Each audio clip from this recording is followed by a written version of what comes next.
Joining us now is Representative Darrell. He's a Republican from my old stomping ground when I was with the Orange County Register in the 49th District. Beautiful of beautiful southern CA, down southern Orange County and the San Diego area.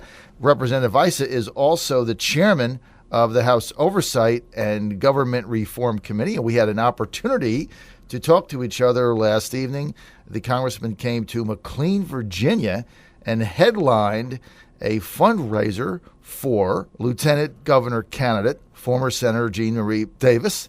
And now, after all that, he's up back again early talking to us again. How are you, Chairman? Well, I'm doing fine, and I'm excited about the opportunity to see Jean Marie, having been a senator, having been a member of the governor's cabinet, being lieutenant governor. I've worked with her and her husband when he was a congressman and chairman of my committee, and they both are knowledgeable people who have dedicated their life to public service. So thanks for being there last night. Thanks for having me on this morning.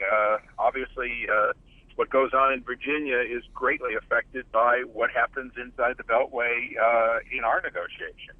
You know, you made an interesting comment last night when we were talking, and you said that if you look at Virginia, basically governor's races in Virginia turn into national races. And I think you were telling me last evening that 9 consecutive governors have gotten elected in Virginia, and it's been the opposite of the presidential party that just won, which I thought was an amazing statistic I hadn't really thought of. Well, there's no question at all that Virginia is the first bellwether after the national election. And it doesn't matter, in a sense, who's on the ticket. Virginia is a wonderful swing state, and, first it's red, then it's blue, but at the end of the day, it tells us a lot. And as I said last night, and I know your listeners know that, there's at least 2 Virginias. There's the Virginia that is so hooked to the national stage, to the politics, sort of the north of Richmond, Virginia, if you will. But from the time you get down to Richmond all the way to the far west, it's a different state. It's a coal state. It's an agriculture state. It's a manufacturing state.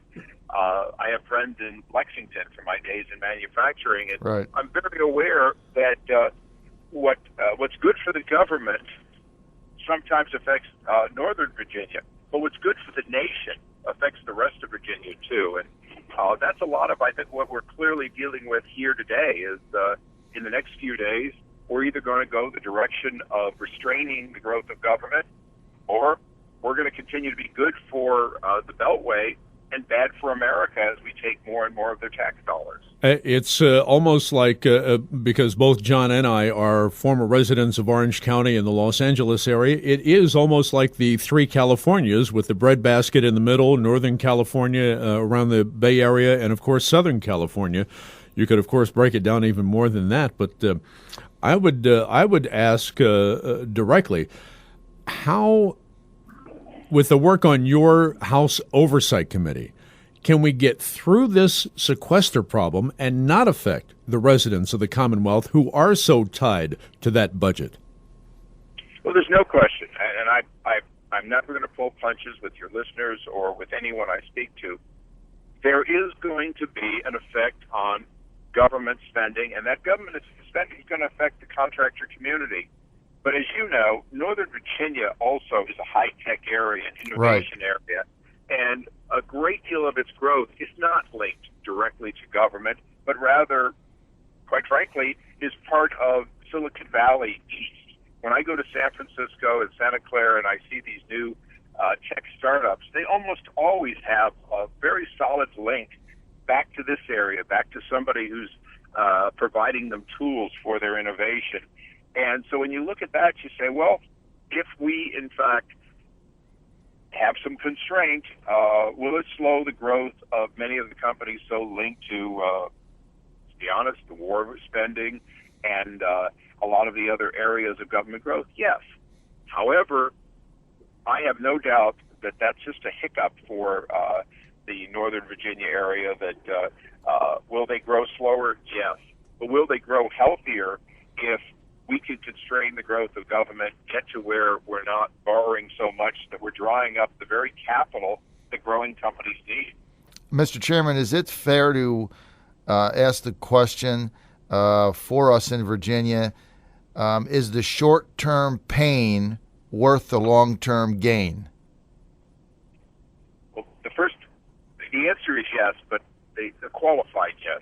If what we do is continue spending on programs that are already closed, while not making the investments in new startups, of course not. 2.4% across the board cut, when actually focused, half of that 2.4% for the whole government going to defense, unless we make surgical changes in which we look and say this program isn't needed, but there's a new startup here that very much needs that first-year funding. Unless we do that, in other words, do more than sequester, but in fact, line item by line item, figure out what our priorities are, then Northern Virginia will take more than its fair share of cuts, because a blind 2.4% across the board, which roughly goes to 4 times that when you look at outsourcing, contracting, and personnel, would be devastating to Northern Virginia. If we're able to make sensible decisions and, if you will, a soft landing, not only will it be sensible, but it's a wake-up call. This Right. is probably the last cut to defense that's really possible. I know $580 billion total. That includes the sort of the wartime expenditures that continue. That seems like a tremendous amount of money, but in $3.5 trillion of government spending, it really has shrunk from being the largest item, more than half of our budget under Eisenhower, to where it's not even a fifth going into this year. We're with Representative Darrell, Issa, Republican from the Orange County, California area, and he is chairman of the House Oversight and Government Reform Committee. He also last night made a major endorsement in the lieutenant governor's race here in Virginia, where he headlined a fundraiser for lieutenant governor candidate and former state senator Jean Marie Davis. Mr. Chairman, as you look at your own committee now, going forward the next 90 days from the House Oversight and Government Reform Committee, Mr. Chairman, what is your top priority? Well, my top priority is to identify and get this administration and this Congress to get rid of the duplicative programs. You hear this in the president's speeches, you hear it in lots of speeches. There are 44 separate education programs related to financial management. There are countless programs that are designed to take care of the workforce. And I'll give you an example. There are over 77 different programs spread over 6 cabinet positions that deal with, if you will, remedial education, whether it's remedial education or education for the elderly or youth or Native American. And there's no single point of contact. As a result, these programs not only duplicate each other, but they all have little fiefdoms, little heads. Can we save a couple of billion there? Absolutely. While delivering exactly the same results in the way of retraining and capability for a future workforce. But it's bigger than that. The General Accountability Office and some of the major inspector generals have given us an estimate of not less than 7% waste and fraud in government. And when you look at that and you look and say, okay, we want to deliver services, contractors want to deliver the best services, they don't want to do programs that dead end and so on. 7% of the government, we're talking over $220 billion. So when you look at that, using Washington speak, that's $2.2 trillion over 10 years. It represents such a large amount that it would be a greater savings than the tax increase we had in January 1st, roughly times 2. That kind of savings, that kind of nobody really suffers, because in fact what we do is we don't waste money. We deliver the important things that people want more efficiently. That's without cutting programs that people care about. It's just making them deliver better and more honestly. Right. That's what my committee does. That's what oversight's all about, is the combination of looking for the efficiencies, being an honest broker for where programs have failed, or where multiple cabinet positions each want to have, for example, IT. We spent $81 billion buying information systems, and you'd be amazed how many stranded licenses and canceled programs are simply the result of everybody wants to have their own pot of money rather than have government-wide make intelligent decisions, work together. In Northern Virginia, the people listening today, many of them have worked on projects that deliver almost exactly the same product, but for two different agencies. They basically have to build from scratch rather than coming together, getting a great product and getting it for maybe 120% of the price of one rather than 200% of the price of one. Crazy. Chairman Issa, I have a direct question for you from statements made a short 5 calendar days ago where the Attorney General, Eric Holder, made the statement that he doesn't respect Congress. And I would ask you, how difficult is it to do the people's business when you've got that kind of demagoguery going on, sir? Well, I had to resist the urge to put a clip of Aretha Franklin doing respect onto my website. Look, I respect the office of the Attorney General.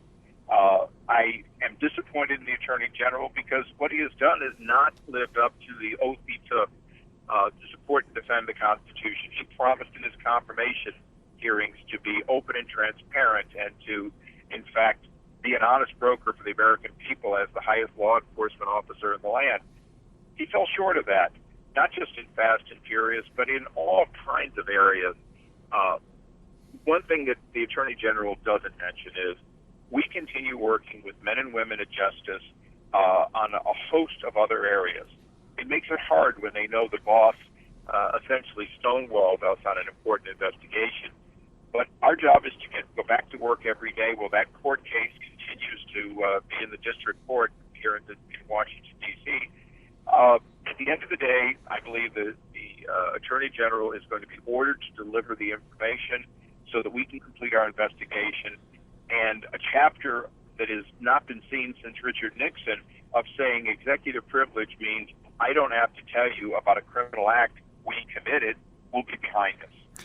Mr. Chairman, would you characterize this as just the tip of a pattern of false denials by the current administration? I would say that every administration tries to have the truth be slanted their way. The difference, I think, in this administration is when they're caught in less than truthful statements, they kind of double down. You saw this with Arnie Duncan. You saw this with the president himself. If the facts actually don't add up, they either double down and insist on them, or they start claiming that somehow the people asking the questions have an agenda. That's a little different than most administrations who kind of try to sweep it under the rug, but recognize that when they've said something that isn't true, they have to correct the record. Mr. Chairman, we got about a half a minute. Again, your endorsement last night of former State Senator Jean Marie Davis. Why are you getting involved in a Republican convention in about 30 seconds? Why Jean Marie Davis? Jean Marie Davis is an investor for the future.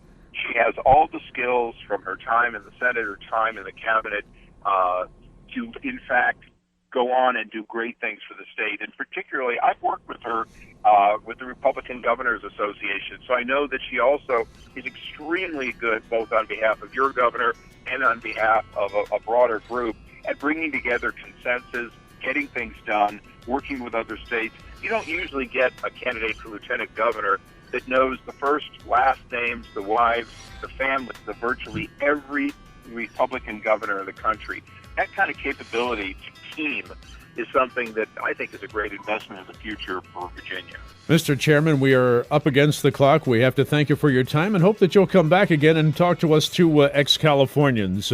Congressman Darrell Issa from the 49th, Chairman of the House Oversight and Government Reform Committee. Thank you for the time, sir. We hope to have you back. Thank you. Talk to you soon.